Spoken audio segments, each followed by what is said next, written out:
terrible. That's how it happens. That's Yeah, what it and then is. when the animal is sick, then they just put it down and they don't care. It's all, the bottom line is the dollar.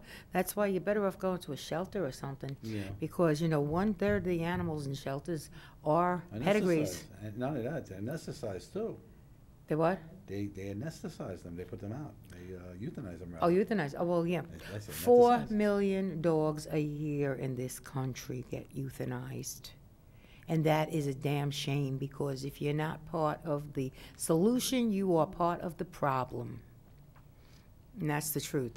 Well, there should be some kind of what you call it, like something you could Well, you know, there's a lot of organization you could donate, organizations, yeah. there's a lot of organizations that are working on spay neuter. That's all they're doing, spay neuters. Even the ASPCA has, and I was never a fan of the ASPCA, but they even have a spay neuter clinic in the back of the church on Franklin Avenue, that big beautiful church. Yeah. On certain days, you have to make an appointment, and it's not expensive, and you can get pets spayed and neutered and shots and everything, and it's not expensive at all, and that's what people have to do. You know, it's funny about that. And that's a spiritual thing to do as far as animals are concerned too, so that you can stop unwanted ones from coming into the world and being suffering. Well, at first I did want to mate him. He got neutered at 4 years old. But, you know, and they said, you know, it stops testicular cancer and all of this stuff. Right. And hindsight being 2020, I see Jack's health had declined at about 5 years ago. He had contracted parvo.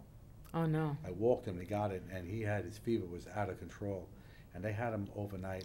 It cost me a fortune to, you know, get him well. But he was, even though he came home and he was the Jack he was, you know, running around playing and always very smart and everything else like that, he had this thing with shaking. He would shake more and more and more.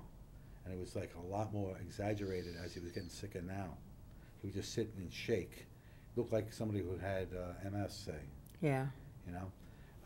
I knew he was full of energy, but, you know, to have that kind of shaking going on. I have a friend of mine who's the same dog as mine, and his doesn't shake at all. It's calm and everything else, and very well trained, and you know, and behavioral. These dogs are tough to train. That I will tell you. Jack Russell is not an easy task. Yeah, I heard the Bichon is not easy either. No, they're very, when they're independent self-thinkers. he would watch you, what you do, and know exactly what you did. And if you didn't exactly close the crate, or you didn't do something right, he'd go over there, he'd start licking it, then he'd dump it, and he'd open up, he'd be loose. Oh no. He was just that smart. Put the A lot gate of up these like animals this. are very smart. They're very. See a gate this high? Yeah. Jack Russell, that's not a gate. Oh, it's over like it. a kangaroo. No, no. He used to be in the living room all the time. How the hell did he do that? You know, he would do it. Well, I know that you're feeling bad now, but like I said, it'll get better. You'll feel better. The thing is, when we treat people, you know that, when we treat people, they can talk to us. They can tell us their problems. They could say, you know, the doctor said this, the doctor said that, you know what I mean? I think a lot of times when you're ingesting all these things that doctors prescribe, I mean, every time I go to the doctor, it's like another pill she wants to give me. And I don't want that. I don't want something to mask the problem. I want something to cure the problem. Yeah. You know, I'm not going to you to get a painkiller to stop the pain. I want you to find the cause of the pain and stop that. Right. Yeah, get Right. to the root. And we're over-medicated in this country, you know, and it also interferes with healing because they don't, you know, you're working on them and stuff like that, but meanwhile they're taking pharmaceuticals that are oxycodones and things like that, which really impair them. Not only that, it desensitizes them to the pain that they would have, and we can't tell if they're getting better. Right. Sometimes it's not good because if you don't have the pain, you think everything is okay, but it's really getting worse. I'm telling you, and it's the most prescribed drug Yeah. in this country. This country is the, I just heard it this morning, maybe it was on Fox. They said that per capita, as far as drug use, we have the most expensive drugs, you know, around the world. You pay more here for anything, and that our people are like just like addicted. The society is addicted to it. Oh, that's for sure. You read in the paper all the time of people that are somehow getting prescription drugs and selling them and all this kind of stuff. This something sick about all of that. There definitely is. Tell me, what do you think that a person who is striving to be spiritual how should they conduct themselves and live their lives, and how should they be thinking? Well, there are many laws that apply, spiritual laws that apply to the way your behavior should be. If you're close to the situation, just say it's a romantic situation, and the person's in it, but you happen to have a romantic, or you had a romantic thing with that person, you are obligated not to be involved in her decisions of what she does or he does with the other person. Right. You cannot interfere because you have the ability to interfere. Right. So in other words, being spiritual would just... You're not allowed to screw with their free will. Right, exactly. No, you can't screw with people's basically what free it comes will. down to. That's it. As far as other points of spirituality, and I would say you need to self-educate. All right. Become aware. Yeah, I came upon a book that somebody told me about. I always knew that I was spiritual and I had some type of an ability because I would think about something, and then a couple of days later it would happen. I was talking to a friend of mine, Diana, on the phone, and her cousin is Johnny Maestro from the Johnny Brooklyn Maestro, Bridge. Brooklyn Bridge and Crest. Yeah, they're good. I've And seen them in was- person. yeah, well, I love them. I used to go see them all the time. Yeah. And I said to her, we were talking one night, I was up in bed, I said to her, you know what? When these people are gone, nobody's going to replace them, ever be like them. You know, Janie American, nobody's going to replace these people. I saw Jane Americans Yeah, too. They're great. They're great. Yeah. And I said, could you imagine how bad it's going to be if something happens to Johnny Maestro if he dies? I mean, He well, died look. that night, 2:30 in the morning. I felt like I killed him. Oh my, no, you were. I didn't do that, but I never knew he was sick with cancer. Right. 'Cause I never heard of it. Yeah. You know, and I was shocked that he was. He was doing those shows sick as a dog. Well, you know, there's a lot of people that left their mark in the entertainment field and in music and everything that are gone now, and it'll never be the same. It won't. It won't. Once they're gone, all the class acts, Gone. you know, all the. Oh, some of the trash they have coming out now. I'm telling you, that's. I'm not going to mention any names, but let me tell you, I there's a know lot of exactly what trashy you're talking people about, you know? that are out there, and you know, and they're the least spiritual of everybody, and yet they're hitting the top. They're getting. Or they go trendy. They want to do Kabbalah. They're all going to go trendy. Oh, yeah, They're going right. to do Scientology. They're all Oh, gonna do- Scientology, forget that. Well, I it's good saw enough for Tom Cruise. It's good enough for John Travolta. Why isn't it good enough for you? I saw a documentary about that. So did I. You know, I tell you, some of the stuff that L. Ron Hubbard in that book he wrote. Oh yeah, that they're all. Oh, forget about it. They get you in. It's like, I guess it's like the mafia. You get in, you can't get out. And they got more money than the mafia. They probably do. They do. That's all, so. But, well, like, I think that a spiritual person on a daily basis should, from the morning to the night, try to keep a good thought, first of all. Try to do as much good as you can. Yeah, You know, people, especially on the road. I saw a documentary years ago, that's my fault. right? Yeah. They said, somebody said in this documentary that I was watching years ago, and they said, you know, when you're on the road, that's the most contact that you really have with your fellow human beings. Right. And it's the opportunity that you have to be nice to people. And yet you got people cutting you off. You got people beeping at you. And sometimes you wonder, like, how people don't end up with a stroke or something. I was on Victory Boulevard near Manor Road, and two cars were trying to make a left in front of this guy that was next to me, and I was going to make a right Okay. up Manor Road, so I'm just sitting there. The light was green. Traffic. So when I see that there's like a little bit of a jam up or something, I mean, I just sit there and wait. What are you going to do? Where you gonna go? Where are you going to go, and what are you going to You're do? gonna get there 2 minutes faster. Meanwhile, these two cars, they're making a left, but traffic is coming this way, so you have to give them the traffic that's coming at you the right of way. Naturally, these people had to do that, otherwise somebody would have hit them. Absolutely. The light turns red, and the guy next to me starts beeping like honk, honk. And the two cars managed, when the light turned red, to make their left. And the guy's sitting there and he's shaking his head like, what did you want those people to do? You see that would be my that's the test that God gives me every single day, because He knows, you know, being a former Teamster and everything else like that, you know, I just fly him up the handle, and he knows that. Well, And that's he another can- thing. he- Anger management is part of yeah, but you know what, spirituality. he convicts me every day, because I go out there, and the first thing I do is I make sure that I'm gonna go out there and love everybody. Put love first, and put the love of God in front of me, and the light of Christ in front of me, and go forward. But every time I get into that truck and start, or the car, whatever it is, wherever I'm going, he throws one of them in front of me, just to see if I'm on the ball. Oh, yeah. And I'm telling you, and then when I catch it, I smile, and I go, okay. I got you. I smile at the other person, bless you, I go like that, and the person gets out of my way. Yeah. It just clears the road for me, which is kind of fun. You should try that sometime if you're driving. Yeah, that's true. Just, if they do something wrong, or they're in front of you, and they're going really slow, smile, say, you know, thank you and bless you and everything else like that. I mean, And all sometimes of a you're sudden they go tempted to 2 sit there blocks. saying, come on, No, move. they go 2 blocks and make a right turn. Mm-hmm. And that's what happens all the time now. Well, you have to realize, too, sometimes if somebody gets in front of you and they're slowing you down, it's very possible, and you have to think about it, Keeping you from an that they're accident. keeping you from an accident, that exactly they what were happened to put me. there for a reason. So just be patient. I came home one day, and I had gotten a flat, and I had to change the tire. And that, like, half hour, 20 minutes, whatever it took me, you know, to clean up and everything after that, and then leave, there was a really serious accident right where I was going, Uh-huh. and I could have been involved in it. Yep. And I didn't know about that, but somebody said to me, goes, I was talking to her, I forgot who, a psychic I know, she's a friend of mine, her name is Michelle, and she said to me, goes, that was deliberate, that flat tire.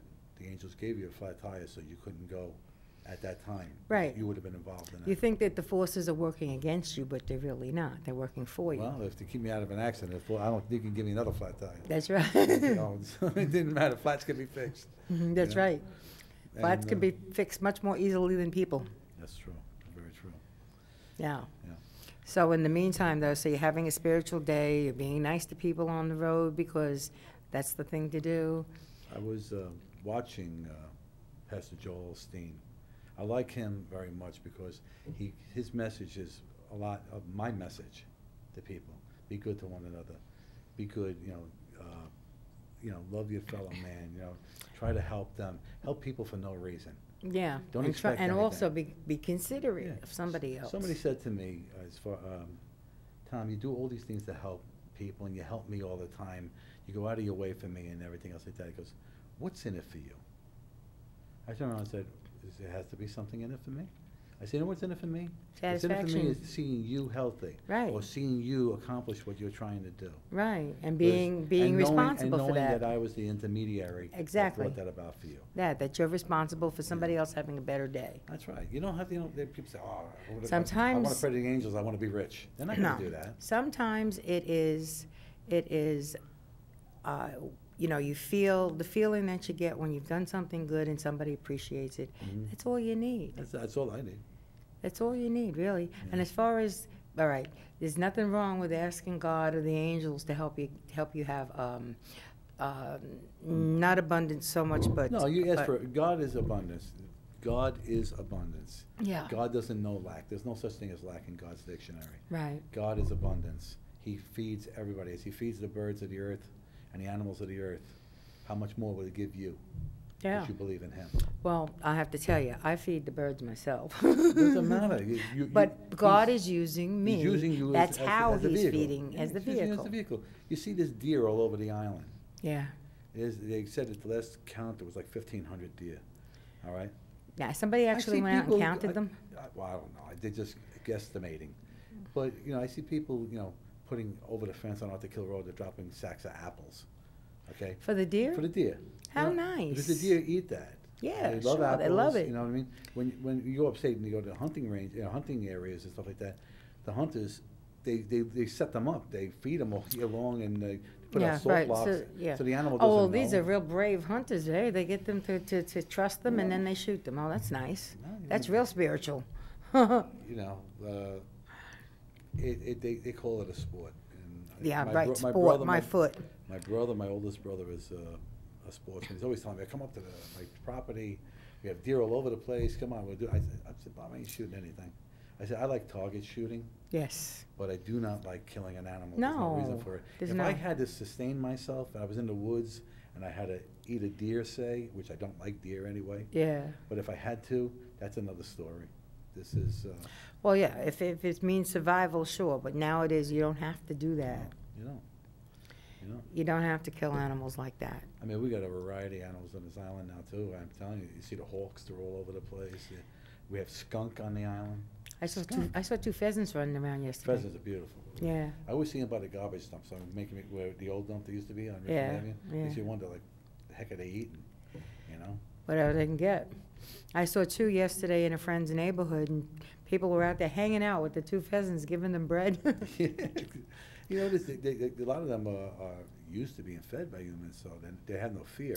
Well, what about those turkeys down in South Beach? I don't think there are too many left, though. What they want, they said they were going to get them and feed them to the poor and things like that. But the point of it is this: if you ever had a game turkey, Yeah. very stringy. It doesn't taste like a turkey you got in the store, butterball. Right, right. You know, then that's not a butterball. That's an atomic ball you're eating over there. Yeah. You don't know what the heck he's been eating. I think that the storm, though, did a lot of damage to that population. to the habitat, yeah. But you know what the storm wound up doing? It wound up pushing rabbits above Highland Boulevard. People are telling me, Tom, I have rabbits in my backyard. I said, they're not a pest. You might No. eat your vegetables, but why would you want to get rid of them? Leave Yeah, 'em alone, yeah, leave them alone. They're you know? cute. It's not a rat. You know? Right. So, what are you gonna do? I don't understand people sometimes with animals. They just don't get it. Don't understand it. It's a spirit in all of them. That's right. They have their own guardian angels. Oh, that's nice. They do. They have their own guardian angels that look after them. And I always would have my guardian angels. Well, I know one of them by name. Her name is Genevieve. I don't know the other. All right, but I always ask them to talk. Like I would say, if I wanted to do something, say with you, have my angels talk to yours. That's true. Yeah, I've heard that before. And then when we talk, it flows naturally. Right, right. And that's really true. That does work, and it does help. Yeah, we have The only angels way, talk to each other. see, you know, I have my show. It's Tuning Into Your Angels.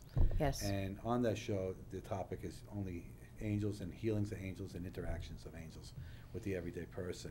Mm-hmm. And basically what we try to do is to make people aware that there are healings out there by the angels. Oh, yeah. There are Angels are a big interventions. part of all That's of right. our lives, whether people realize it or not. Guidance. We all have guiding angels. We all have guardian angels. We all have all kinds of angels. They are big in our lives, but they people are. don't realize it. They don't realize that, and they also don't believe that I hear a lot of people, especially when I talk to them Catholics, they only believe in a couple of angels, they thought Gabriel came to Jesus in the Garden of Gethsemane, all right, to bring him a message from God, all right, or another angel, Michael the Archangel, right.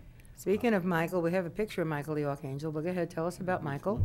And, Brian put it up. Did he put it up already? I don't know. Oh, okay, he's gonna, Okay. okay. Well, tell us about Michael while he's getting it ready to put up. Michael is my guardian saint. I call upon Michael a lot, but I also call upon him because my son's a police officer. And That's Michael right. is the guardian saint of Mhm. soldiers, police, firemen, you know, everybody. All those who have to do battle, who actually. actually have to be in harm's way. Uh-huh. And when I call upon Michael, I had read somewhere that Michael is also, I think it was in the Dorian Virtue book, that Michael is a master mechanic. He can fix anything. Right, you were telling me that. I had never And heard that before. My truck broke down 2 blocks from my house, Mm-hmm. and my wife forgot to renew my AAA. Mm-hmm. So There he is. yeah, there he goes. There's Michael. When I went to call AAA, and they said it would cost me $125 to take me 2 blocks. 2 blocks.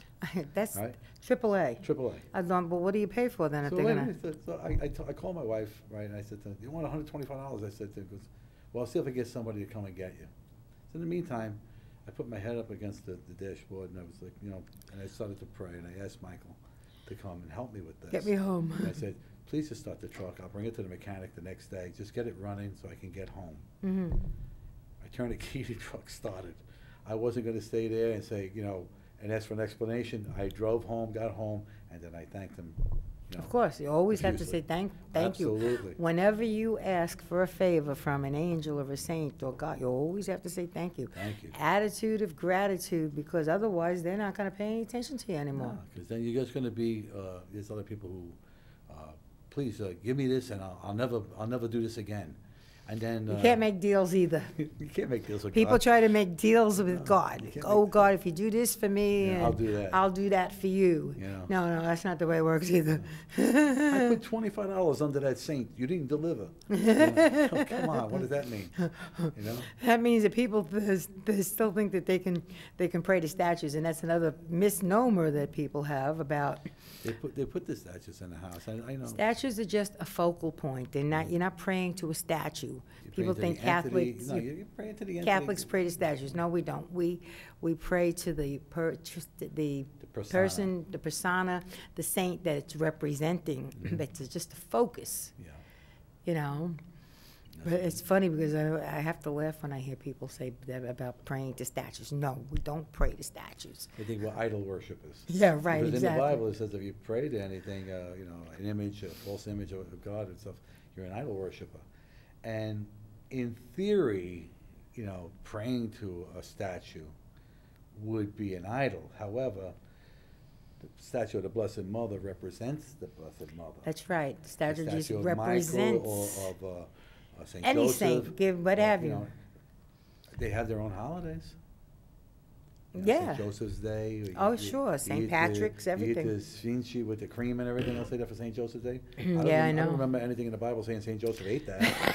But I'm sure that. Why? Where did it come from? I'm sure that was developed in Italy. Yes. Because it's sold in every Italian bakery. That's right. So you have to look at it that way. Yeah, I'm sure he had no idea about There would have pastry. been some pretty fat saints eating all of that. That's true. And then they make the pasta with the sardines and the breadcrumbs and the raisins and the pinoles. I mean, all this stuff in the pasta. Oh, the St. Joe, I had that for the first time recently. And I mean, this is tradition, but it's the tradition of the celebration of that saint.